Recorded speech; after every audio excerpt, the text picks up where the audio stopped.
Okay.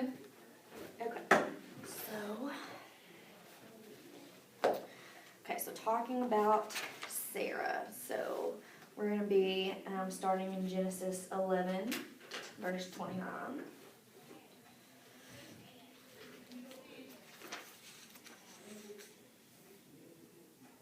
Verse 29. Mm-hmm. So are you familiar with the story about Abraham and Sarah? Mm-hmm. Okay. So 11:29 through 20. It's pretty much just talking about when Abram and Sarah and Lot left because of the call of Abram. So God said, go here and take care of you. You'll be a great blessing. I'm going to curse those who treat you with contempt. It's a big thing going on there. Okay, so then they go to Egypt because there was a famine. And this is where Abram asks Sarah to lie and say that she's his sister because she's so beautiful, he's afraid they'll kill him. Right? And so then Pharaoh tries to take Sarah as his wife because she's so beautiful. And then the Lord strikes him with the plague. And Pharaoh's like, why'd you lie? Get out of here. Here's your girl. Okay? So then, we've got the whole Hagar and Ishmael, which Hagar was Sarai's little maid. And Sarai couldn't have babies, so she told Abram, taking matters into her own hands like we like to do when it's not moving fast enough because we're always in a hurry, and told Abram to be intimate with Hagar so that they would have a son. Well, as soon as Hagar got pregnant, she looked down on Sarai. So then there was this whole drama right here, and she had Ishmael, and Sarai tried to run away before she had him, and the Lord found her. He always knew where she was. And asked, why are you running away? And she tells him, my mistress is so mean to me. And he's like, go back. You just have to deal with it for a little bit. And then, I'm going to make your son into a father of many nations, which he did. And then the Lord gives Sarai her new name, Sarah, as a promise of his covenant to that she would have a baby of her own, which she eventually did, Isaac. And then Hagar and Ishmael were sent away. So that's pretty much a whole overview of this story. So the second page of the study, this was where I kind of want to camp out, talks about submission to authority. And so submission is a pretty common word that we hear from the Ephesians 5 chapter, which talks about submitting to your husbands, that we tend to, it gets thrown around a lot. So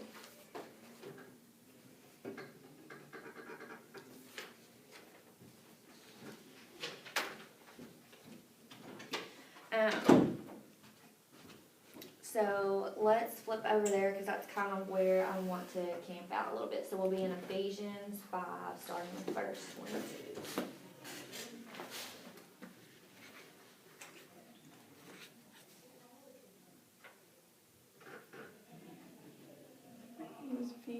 So Matthew, Mark, Luke, John, Acts, Romans, 1st and 2nd Corinthians, Galatians, Ephesians, I'm pretty sure. Chapter what? 5. Ephesians is one I'm not too familiar with. I've heard it, they're talking, but... Yes, Ephesians is a pretty good book. There's a lot of stuff going on in Ephesians. So after 2nd Corinthians, after Galatians. There it is. So we'll be chapter 5, verse 22.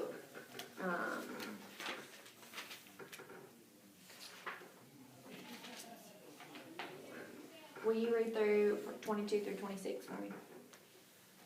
Wives, submit yourselves unto your own husbands as unto the Lord. For the husband is the head of the wife, even as Christ is the head of the church, and he is the Savior of the body. Therefore, as the church is subject unto Christ, so let the wives be to their own husbands in everything. Husband, love your wives, even as Christ also loved the church and gave himself for it. They're at 25. Yeah, read the next part of that, just 26. That he might sanctify and cleanse it with the washing of water by the word. Okay, so this is a real common passage of the Bible that we hear a lot. And to be quite honest, for a long time I was very defensive about it. I do not like the word submit for the way that it is used when people are just throwing it around. So a lot of people love to camp out on 22. So wives, submit to your own husbands as to the Lord. For the husband is the head of the wife, as also Christ is the head of the church. And then they just want to stop there. So a lot of times that's communicated as you don't get a say, you don't have an opinion, you do what I tell you to do, blah, blah, blah, blah, blah. Very much like a slave and a slave master kind of relationship.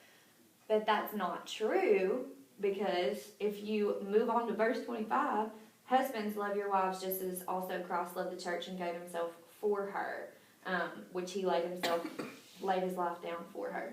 So I think that if you look at it, good morning. How are you, friend?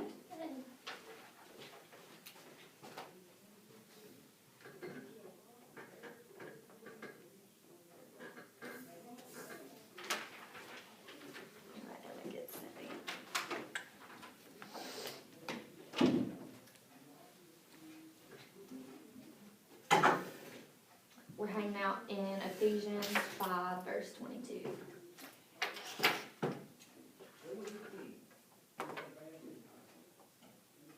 Look at you with your little ID on the back of your phone, you little college girl, you.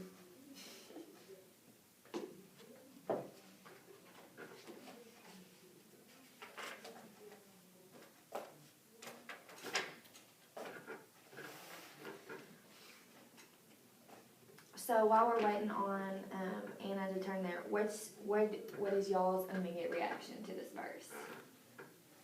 I think I'm more in the middle. It depends. Yeah, that's exactly where I circled, right in the middle. On how you on how you apply it. And now, the people use it as the, like you said, no, it's not. Right. So this is the real common, wives submit to your husbands passage. And we're kind of on the bottom of 31. We're going a little bit. We did like a little overview of Sarah's life before. But mainly this lesson is about submission. And I think this is so hard for us, especially because our culture defies anything that has to do with submission, especially as a woman. We've always been seen as the lesser sex, and so in moving forward and being more westernized and being, just more forward thinking, women have all this power. We have a presidential candidate that is a female, which is regardless of your opinion of her, that's a really big deal. She's not the first woman to ever run for president, but she is the first woman to have ever had the nomination from a huge party. So that's a big deal, and so I feel like our culture is all the time just constantly telling us, like, who runs the world? Girls, Beyonce, we're constantly being bombarded with, no, you don't make yourself any lesser to a man, no, you don't need a man, blah, blah, blah. So we get all of this stuff, and we're being constantly hit with it. Our music, our TV, our movies, our books, everything, commercials, you cannot get away from it. That this constant need to be so empowering that you don't need anybody. But if you're a Christian, you run into some major conflict here, because if we push men out of the situation completely, we are still very dependent. We were created to be dependent on God. And as Christians, somebody who has accepted Jesus to be their Savior, the Lord of their life, you have stepped into the role of saying, I'm fully dependent on you. Now, I'm not saying that it's always easy, and from the moment that we are saved, it's just like a light switch. Because there's a lot of times that I resist Him. And I don't want to do that, because that's not what I want to do. And that would require me to, most of the time, seem weak. And I have an issue with that, a severe issue with being seen as weak. So when we were talking about a beautiful design, Matt Chandler kind of hit on these verses a little bit. And, I'm a big Matt Chandler fan. So he said, wives, you should submit, but only to a verse 25 man, which requires both parties in the situation to be doing what this passage tells us. So many times we camp out on 22 and nothing else matters. But you can't ever read the Bible that way. A lot of times, a lot of preachers do that, or people that are trying to teach out of the Bible. They'll just pull a verse completely out of the context that it's in. Like I recently watched a Matt Chandler sermon over Philippians 4:13. I can do all things through Christ who strengthens me, which then Perry kind of followed up with, which is cool, how it all kind of worked together. But we pull that verse out of context all the time. I can do all things through Christ who strengthens me. Like everything. Like that is not like a mantra. Like what's really going on there is Paul saying that I can live in all the situations and all the things that I have been through, the shipwrecks, the beatings, the being left for dead and crawling back into the city and getting beat again, all the things. That's what Paul is talking about. I can do all things. As far as ministry, as far as whatever God needs me to do, I can do that because of Christ who gives me strength. So see, a lot of times we just pull things out and we stick it on a coffee cup and we're like, oh, I love Jesus, look at my verse, right? But it's not really pertaining to what we're saying. I think that's very much what's going on here in verse 22. So before when I got here this morning, I went down to Perry's office. I love that he just leaves the door unlocked because he knows I'm going to come find him for his key. Now he just leaves it unlocked. So I went and found the Bible that we looked at that has the concordance in the back of it. So it goes to the original language.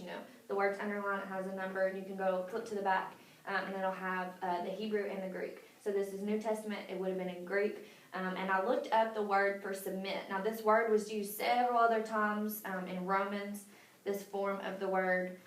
But part of the definition I thought was interesting is it says to depend upon. So then I was like, okay, what if I read it that way? Wives, depend upon your own husbands as you would depend upon the Lord. Then it was kind of like, I don't have such a problem with that. I mean, how do you guys feel about it in that? I mean, does that change it for you like it changed it for me? Like, I feel like that's a lot easier for me to swallow. A little bit, because submit does make you think of slavery, and then depend makes you think of, like, when you're a kid, you depend on parents, and then when you got older, you depend on, God, and you depend on, so yeah, that makes it a little easier. Yeah? What do you guys think? I don't know. I guess in that sense, not so much. I mean, I understand, like, as a whole, the point of it, but, like, even saying it like that, it's just like, no, because, like, still, it's like, no, I don't want to have to depend on, like, I don't mind that you're there, that I can, but I don't want to have, like, no, I'm not going to say that I just, that I need to do that. Like, no, I don't need to depend upon you, It's still like that. Right. I don't know. I mean, I guess that kind of sounds better to me a little bit, but I don't know, kind of the same. Like, I don't know. But that one does sound better than submit. Yeah, I think submit has been just ruined for us, or for me. Like, I would hope that the vows in my wedding, maybe there's nothing about, like, we can use depend upon, but we will not use the word submit. Like, no, not in front of all these people, like, no, right? So, what's also interesting as it compares it to God, right? So, wives, depend upon your own husbands as you would depend upon the Lord. So, let's camp out right there. Do we really depend on God? Sometimes. Not all the time, so. I'm going to say, because I have a severe lack of faith, so I'm going to say, I like to remind myself that He's in charge and He's got it and He's going to Romans 8:28 it and He's always at work in the mess and all of that, but then I want to take it from Him and try to fix it right now because I don't have any patience. So, I mean, I don't exhibit that well dependence upon the Lord. I don't exhibit that well.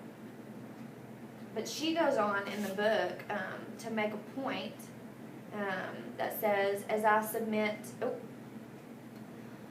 if you are married, seek to be submissive to your husband like Sarah. I struggled with submission as a young wife. I was an independent person, a strong-minded woman. And though I still am, I have come to understand why and how God wants me to submit to my husband's leadership. It is God's divine plan for marriage. As I submit my own will to God, it becomes easier for me to submit to my husband. I submit myself to him as to the Lord. So I depend on him as I would depend on the Lord. I experience great joy in obedient submission, and God commands my husband to love me with all his heart.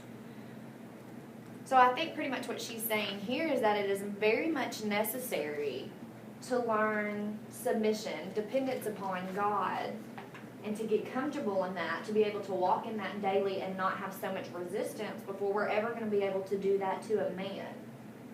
Because just as we learn in A Beautiful Design, he's always only ever going to be a man. He can't fill the void in our heart that God molded specifically to his shape. He can't be the Lord of our lives. He's not going to ever be able to provide us with, superior happiness. He can't be the reason for our joy. We'll just be continually let down because he is only a man. So I think that this part just kind of ties into learning who you are when it's just you and Jesus.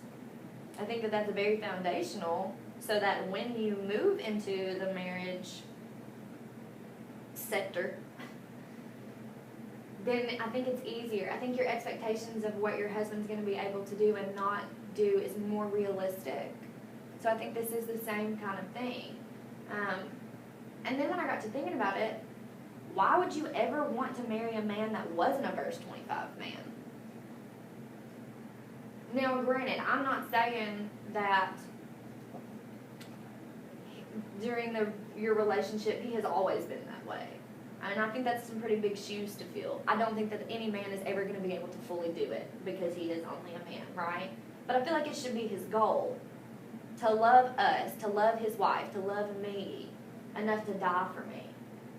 And if you would love something enough to die for it, you would do your absolute best to protect it and to nurture it and to make it grow, right? Because I love it so much I would die for it, I'm going to do anything to protect it. So I'm going to try to steer it in the way that I think would be best. So I think that that's how it starts. Like, you've got to start there. You've got to put yourself in the situation of, he's not telling me what I can and cannot do. Just like when you follow Jesus, not everything Exactly. all at once. And Jesus won't push himself on you. He's a gentleman. God's not going to do it either. I mean, they are all one. Like, they're not going to do that. That's just not how they operate. And I think it should be the same sense with our husbands. If he loves me enough to die for me, then of course he's going to do his best as a godly man who is actively walking with Jesus, who's trying to be this verse 25 man. I don't think he's ever going to be like, you can't do that. Because I'm not going to respond well to that. Because I have an issue with authority, and as soon as you tell me that I can, that's the first thing that I'm going to make sure I do.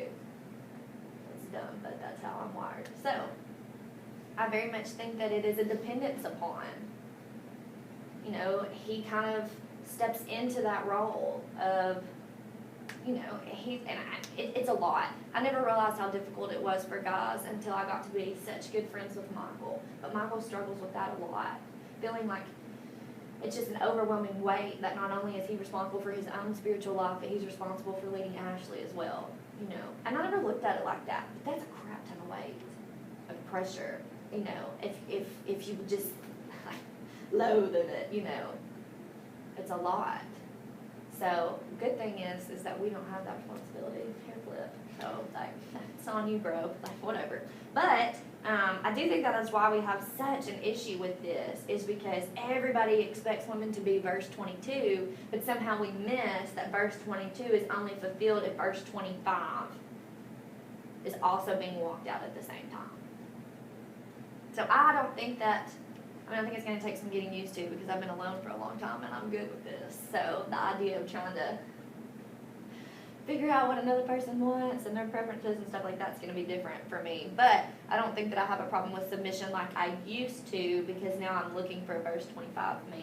As before, all of the guys that were in my little spectrum were boys that could shave, were not trying to be verse 25 men, but still expected me to be a verse 22 woman. Not going to happen. It takes two. So, all right, if you flip to the next page on page 32,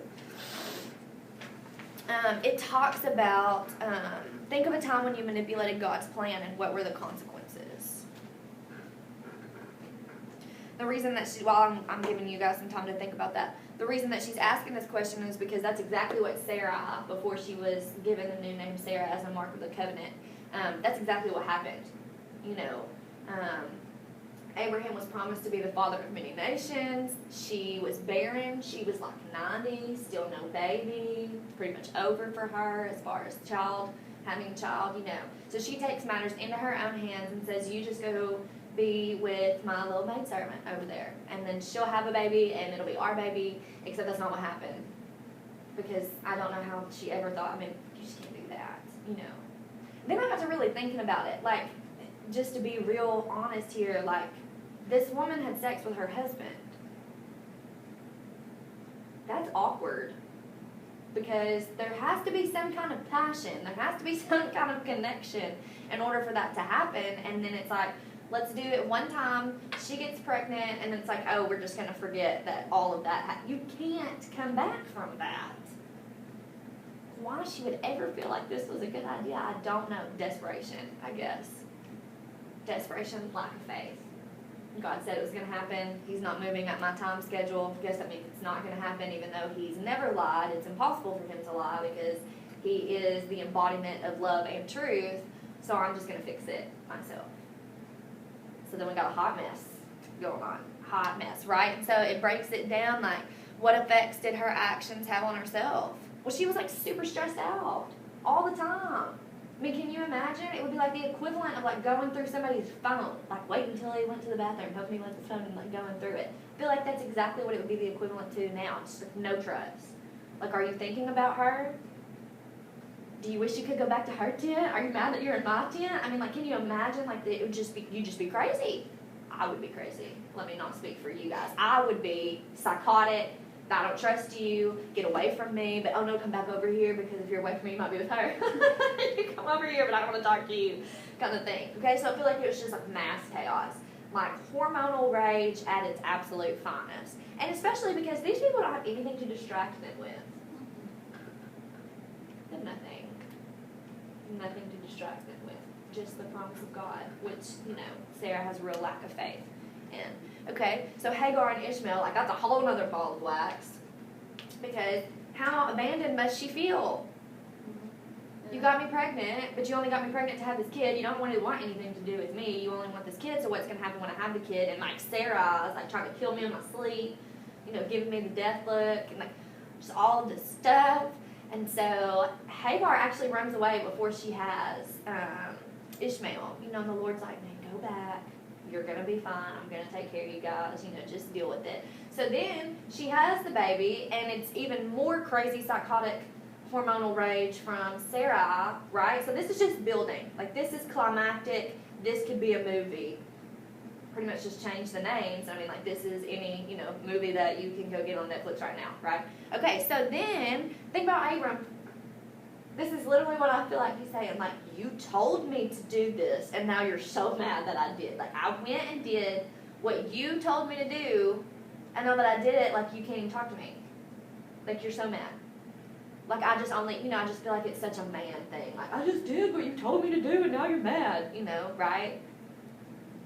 But he also has a mind of his own, too. Right, okay, and then... I didn't tell her no, you went and did it. Yeah, so, you know, I mean, that's true too, right? Which could probably make Sarah more crazy. Like, you didn't even tell me no. You didn't even fight me. You were just like, okay, I'll go sleep with her. It's not a problem, right? That's, oh, this is getting so much. And so then, you know, after Isaac is born, they send Hagar and Ishmael away. Abraham loved that little boy because it was his. I can't imagine how hard that must have been for him. But he did it because that's what the Lord said to do. You follow what Sarah says. And Sarah said they got to go. So I can't even imagine. Okay, so this is just a tumultuous hurricane of drama, which is all caused by lack of faith in God and having to be in control, which I feel like is very much relevant in today's world. It is for me. I like to be in control. I like to call the shots. I like to see the plan. And when the plan's not in a hurry, I like to step in and make it happen. Except every time I've done that, it's turned into absolute chaos, which is exactly what happened here, okay? So, what do you guys think? Like, how would you make the difference between, like, joy that you would feel from doing it your own way, or joy that you would feel when you were patient and waited on God to work like He told you He would, and then it all unfolds? Like, how would you describe the difference in that? When you do it your own way, it's like a quick joy. It's yeah, it's just like a joy for a minute and then it's gone.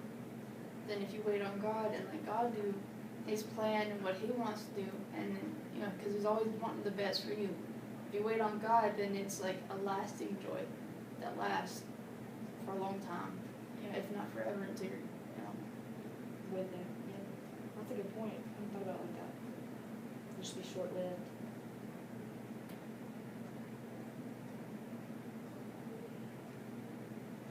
I think you would feel better like if you waited on God too, because like, I mean, it would probably work out better in the end anyway, like for whatever the situation was that happened. But it would feel better like, because you knew you waited, and like, so you kind of like, oh, I can do this, since you did it, and then something could happen.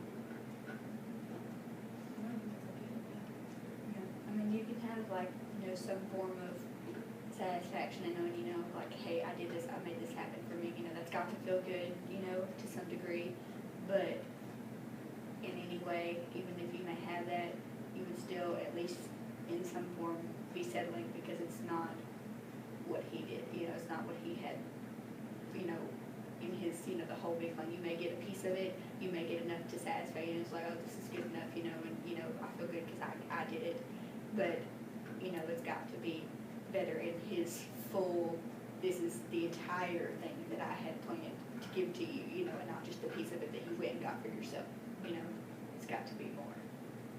And I think too with that, when you do it within your own strength, we have a really quick tendency to self-glorify. You know, I don't need anybody. I don't even need God, because I made this happen on my own. Then we get into some real sticky situations. So while we're in Ephesians, flip back to Ephesians 3. Check out verse 20. Anna, will you read that for me? Now the word of God, who is able through His mighty power at work within us to accomplish infinitely more than we might ask or think. Right? So to exceed and to be more abundant than we could ever ask or think. That's the promise of waiting for God. Now, sometimes I think that's easier said than done.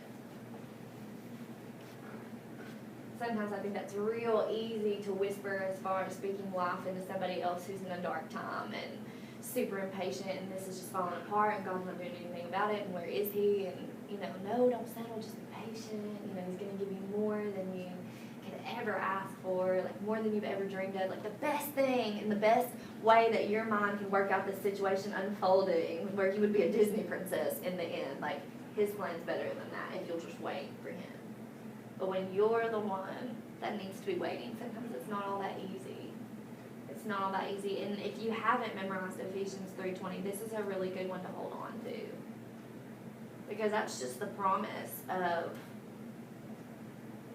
I mean, and when you think about it, to do exceedingly and more than we can even dream of, isn't that just like God? I mean, He's all-knowing, all-powerful, ever-present,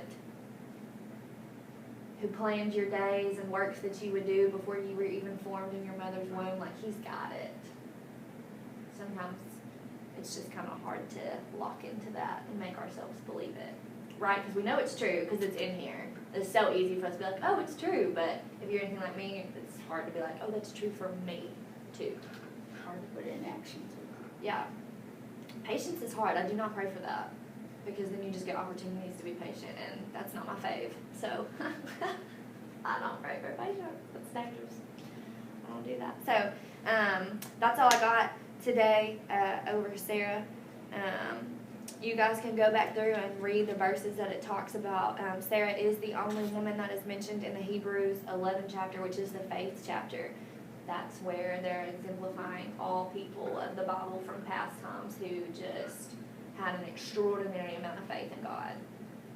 She's the only woman that's mentioned there.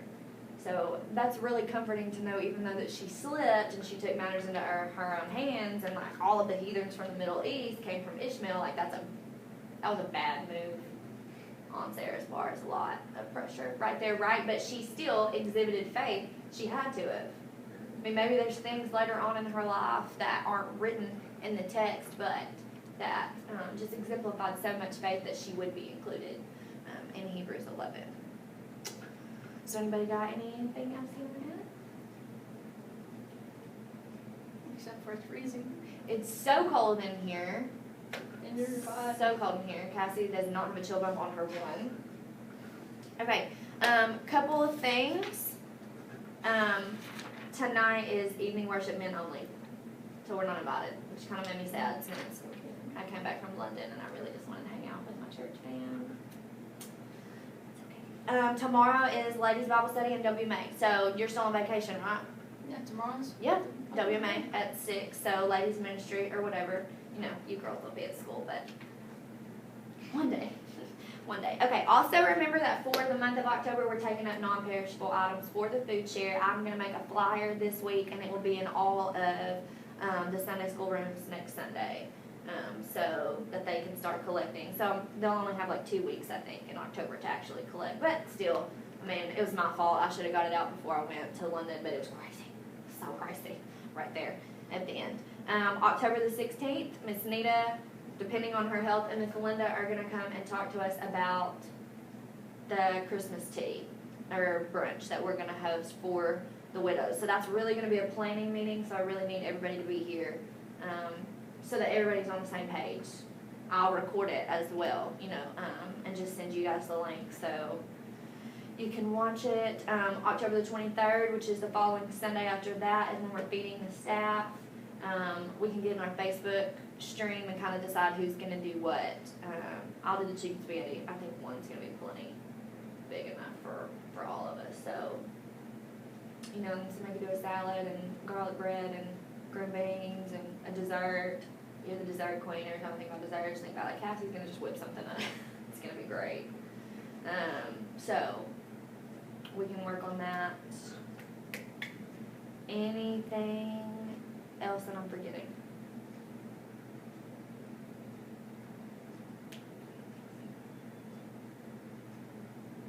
I know Tim Plunkett's class needs volunteers or people to serve food for the outreach, the Thanksgiving meal outreach. So that's going to be the Friday before Thanksgiving. Yes, and I will be on a plane to Honduras, so I can't help. But if you guys can do that, he needs all hands on deck. Or maybe it's Saturday. Probably Saturday before Thanksgiving. We'll check on it. Okay.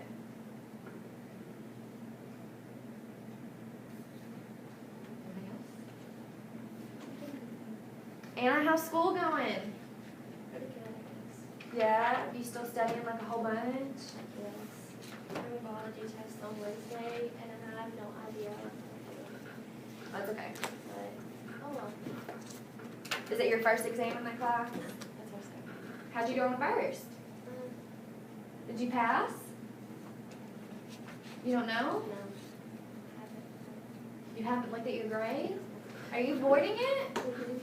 Oh my God, you have more willpower than I am. I'd be like running to a computer right now and Yeah, like see? logging on. I have to know right now. I am dying that I have to wait 2 weeks to find out. I took my praxis too. You did, you I did. have to wait 2 weeks to find out, and I'm just like, oh dear Lord, I can't. My online classes started this week or whatever, so you know I had to submit assignments at night.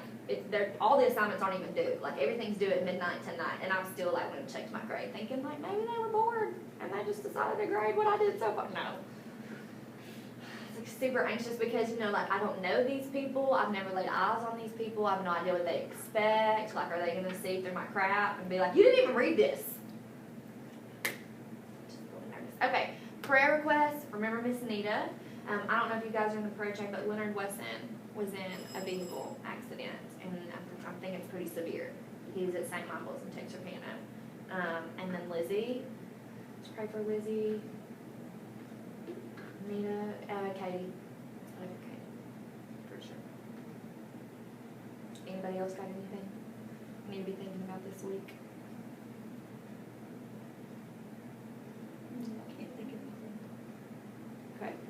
So you'll get your practice, not this week, but next week.